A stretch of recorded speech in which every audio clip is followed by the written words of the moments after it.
Yeah, I kinda like him.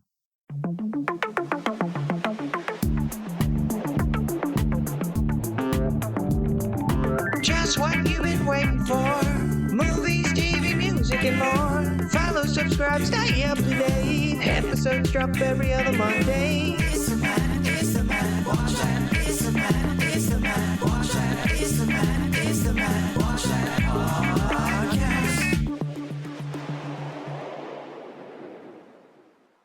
Welcome to the Matt Watch That podcast, the place for reviews, rants, and randomness.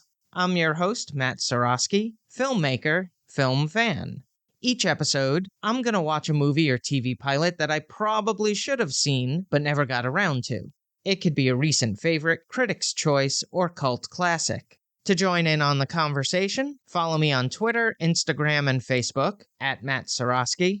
You can subscribe to my YouTube page where I'll post videos and clips from the show.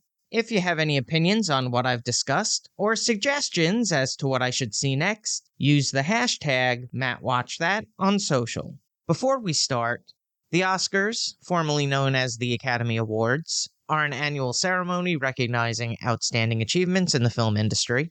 Established in 1929 by the Academy of Motion Picture Arts and Sciences, the awards honor excellence in cinematic achievements across various categories such as Best Picture, Best Director, and Best Actor or Actress. The event is widely regarded as the most prestigious in the entertainment industry, with winners chosen by voting members of the Academy. Over the years, the Oscars have evolved into a global spectacle, drawing millions of viewers worldwide, celebrating cinematic artistry, and often shaping trends and discussions in film culture. The ceremony took place last night, so today on the podcast, we are celebrating all things Academy Awards. On to the main attraction. Each review will end with a ranking out of 5 stars. 1 star is skip it, 2 stars watch at your own risk, 3 stars standard fare, 4 stars worth checking out, and 5 stars must see. Now, if I give a title 5 stars, it doesn't mean I'm comparing it to Casablanca, Jaws, or Seinfeld. I rank titles based on other movies or TV series in that genre and at that time period. On this episode of the podcast, I'll be reviewing The Bridge on the River Kwai from 1957. It was directed by David Lean, renowned British film director, screenwriter, and producer, celebrated for his mastery in epic storytelling and visual grandeur.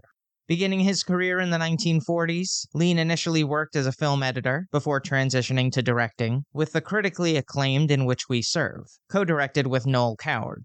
Lean's reputation soared with a series of landmark films, including Brief Encounter. However, it was his epic works, such as The Bridge on the River Kwai, Lawrence of Arabia, and Dr. Zhivago, that solidified his place in cinema history.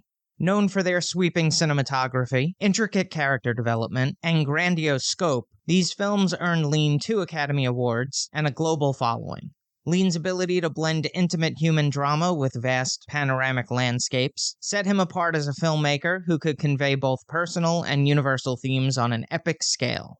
The screenplay was co-written by Carl Foreman, who scribed war epic The Guns of Navarone, thriller The Sleeping Tiger, and western High Noon, and Michael Wilson, who penned biographical drama The Court-Martial of Billy Mitchell, adventure Lawrence of Arabia, and dystopian sci-fi Planet of the Apes. Both screenwriters were blacklisted during the McCarthy era for their alleged communist ties, and their work was initially uncredited. In 1984, the Academy retroactively awarded the Best Writing, Screenplay based on material for another medium for The Bridge on the River Kwai to them for their 1958 win. When the film was restored in 1985, their names were included in the credits. The screenplay was based on the novel of the same name by Pierre Boulet, which earned him international acclaim and the prestigious Le Prix Goncourt. The French author also wrote another classic, Planet of the Apes. It stars William Holden as Commander Shears. One of Hollywood's most charismatic leading men, he rose to fame in the 1940s with roles in Our Town, The Man from Colorado, and Streets of Laredo, with his breakthrough coming in Sunset Boulevard, where his portrayal of a down-on-his-luck screenwriter opposite Gloria Swanson became iconic. Jack Hawkins portrays Major Warden. His career flourished during the golden age of British cinema, and he became a fixture in epic films like Ben-Hur, where he played Roman commander Quintus Arrius. Alec Guinness plays Colonel Nicholson. Known for his mastery of both stage and screen, his career took off after an unforgettable performance in Great Expectations as the enigmatic Herbert Pocket. Later in his career, Guinness achieved iconic status through his role as Obi-Wan Kenobi in George Lucas's Star Wars, solidifying his place in pop culture. This is something to look out for. While portraying prisoners entering the camp, the actors had trouble marching in time, so director David Lean instructed them to whistle the Colonel Bogey March, which has since been referenced and parodied in various pop culture contexts ever since. So let's jump into it. Set during World War II, The Bridge on the River Kwai follows a group of British prisoners of war who are forced to work on the construction of a bridge for the Japanese army in Southeast Asia. Led by the stern and principled Colonel Nicholson, the prisoners are tasked with building a strategic railroad bridge that will help improve the Japanese supply lines. Amidst the harsh conditions of captivity, Nicholson's resolve and sense of duty becomes increasingly focused on the construction of the bridge, which he views as a symbol of British dignity and discipline. Meanwhile, a separate mission is underway by Allied forces to sabotage the bridge and disrupt the Japanese supply lines. A small group of British and American soldiers are dispatched on a perilous mission to destroy the bridge, which becomes increasingly difficult as the structure nears completion. Here's a quote without context. "Do not speak to me of rules. This is war. This is not a game of cricket." The Bridge on the River Kwai stands as one of the most masterfully crafted war films ever made, a haunting exploration of duty, pride, and the human spirit amidst the brutality of World War II.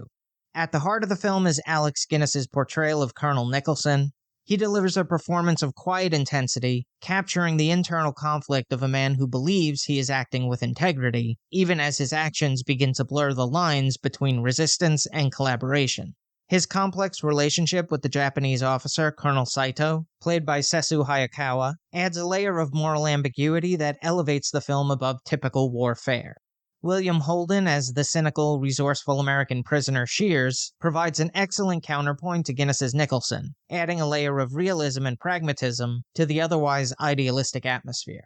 David Lean's direction is nothing short of brilliant, masterfully balancing the tension of war with intimate moments of character development. The film's cinematography is equally stunning, with the breathtaking landscapes of the Thai jungle providing a stark contrast to the harrowing human drama unfolding within it. The iconic bridge itself, an imposing structure both physically and symbolically, becomes a focal point of the film's moral dilemmas, and the climactic sequences are as intense and emotionally charged as any in cinematic history. It's a haunting meditation on how the line between right and wrong, self-sacrifice and self-destruction, can often be perilously thin, making The Bridge on the River Kwai a timeless and thought-provoking exploration of war's profound impact on the human soul. Now for a little trivial trivia. Alec Guinness underwent significant physical transformation for the role. He lost weight for the part, and his performance was so convincing that many viewers at the time didn't recognize him in the film, despite his reputation as a major British actor. The Bridge on the River Kwai was produced by Horizon Pictures and distributed by Columbia Pictures. Although set in Southeast Asia, much of the film was shot in Sri Lanka, then known as Ceylon, due to political and logistical reasons. The iconic bridge scenes were filmed mostly in Kichigala. The cinematography was captured by Jack Hildyard, whose filmography includes Psychological Mystery, Suddenly Last Summer, war film Battle of the Bulge, and spy parody Casino Royale. He won an Academy Award for Best Cinematography of this movie. It was edited by Peter Taylor, who worked on romantic comedy Summertime, war drama The Man Who Was Never There, and opera Otello. He won an Academy Award for Best Editing for this movie.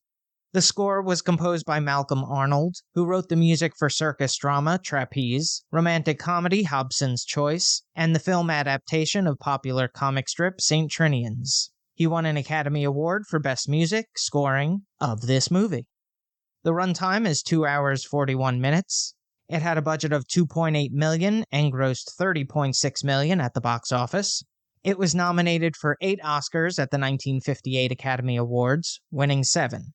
When it first aired on ABC in 1966, the telecast drew an audience of 72 million viewers, an audience share of 61% of the country.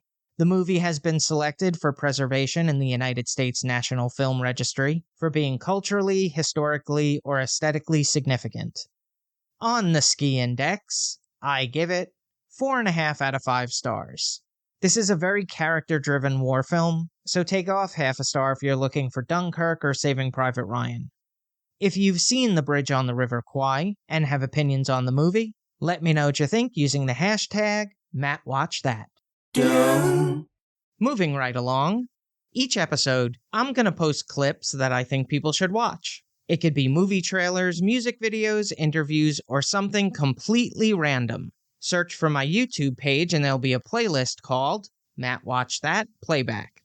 John Williams has spent more than 6 decades crafting some of the most iconic music in cinema.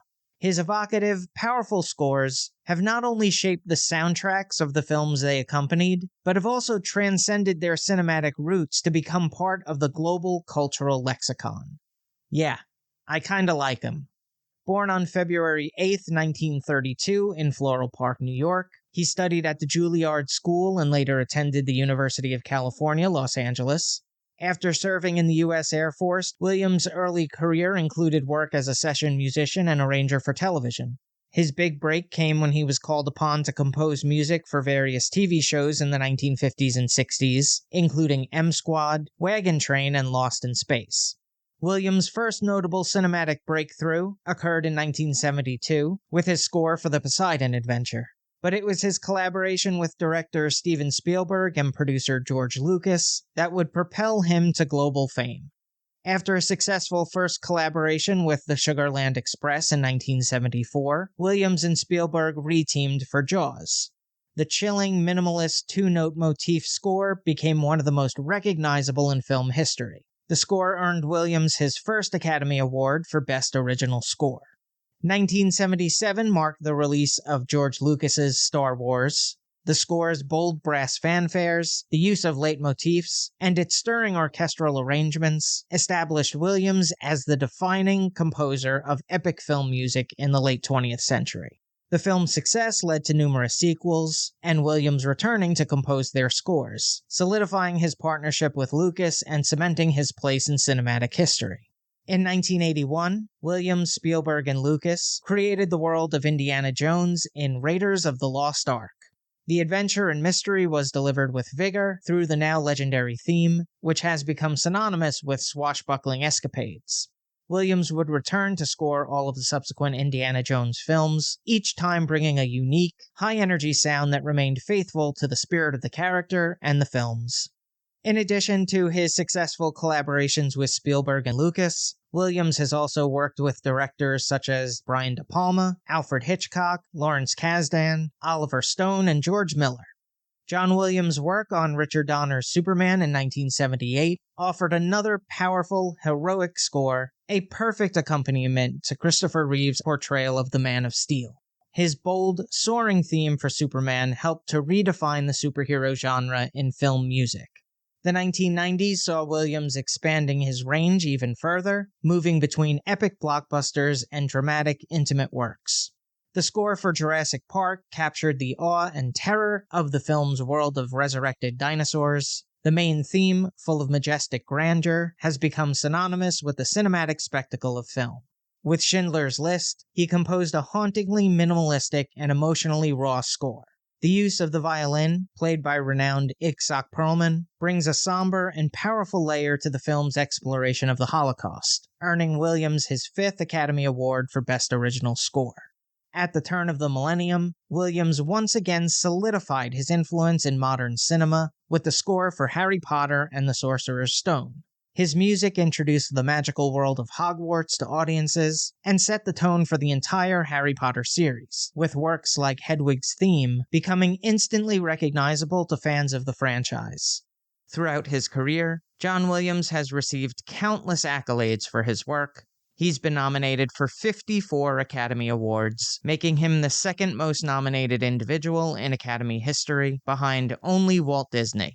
He's won 5 Academy Awards, 4 Golden Globes, 3 Emmys, 7 BAFTAs, and 26 Grammy Awards. His music continues to be performed by symphonies around the world, and his scores are a mainstay in concert halls, frequently performed by the Hollywood Bowl Orchestra and the Boston Pops, where he served as principal conductor for many years. Whether it's the sweeping music of Star Wars, the suspenseful notes of Jaws, the magical sounds of Harry Potter, or the emotional depth of Schindler's List, Williams has given audiences an unparalleled auditory experience. His legacy will undoubtedly live on through the timeless music he created, a testament to the power of sound in storytelling and the enduring magic of film.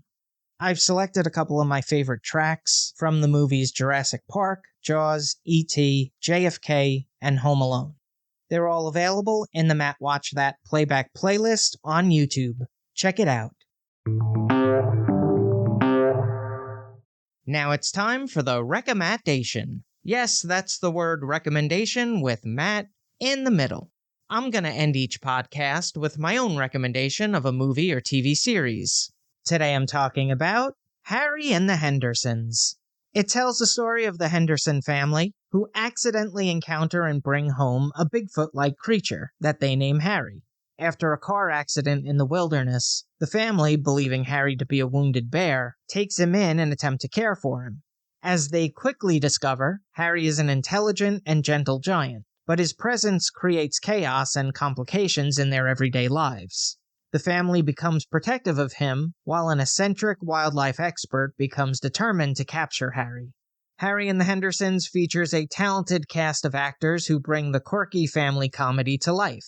John Lithgow stars as George Henderson, the father of the family, who initially struggles with the chaos Harry creates, but eventually grows to love and protect him.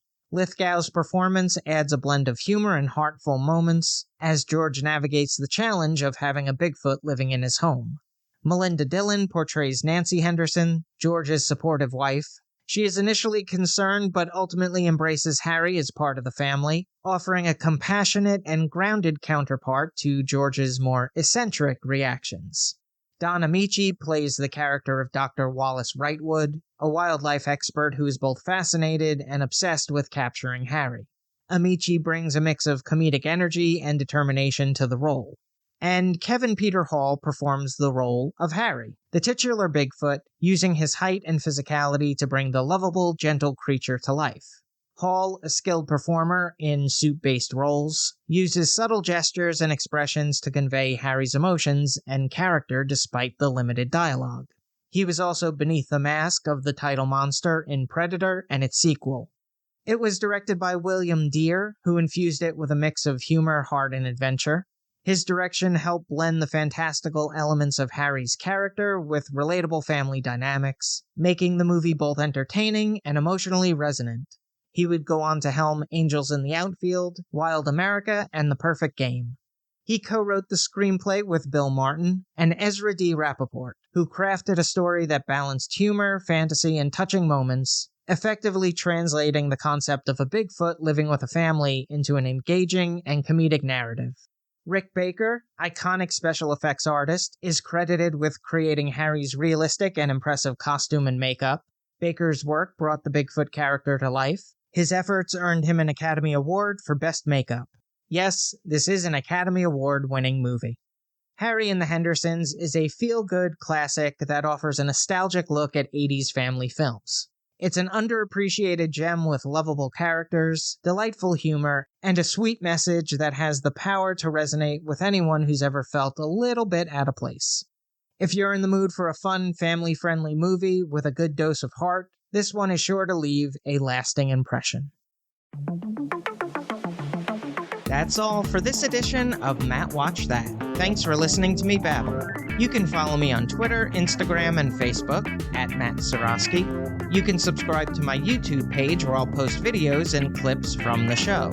If you have any opinions on what I've discussed, or suggestions as to what movie or TV pilot I should see, use the hashtag MattWatchThat on social. Head over to mattseroski.com for all the latest news and updates, and come back next time for the reviews, rants, and randomness.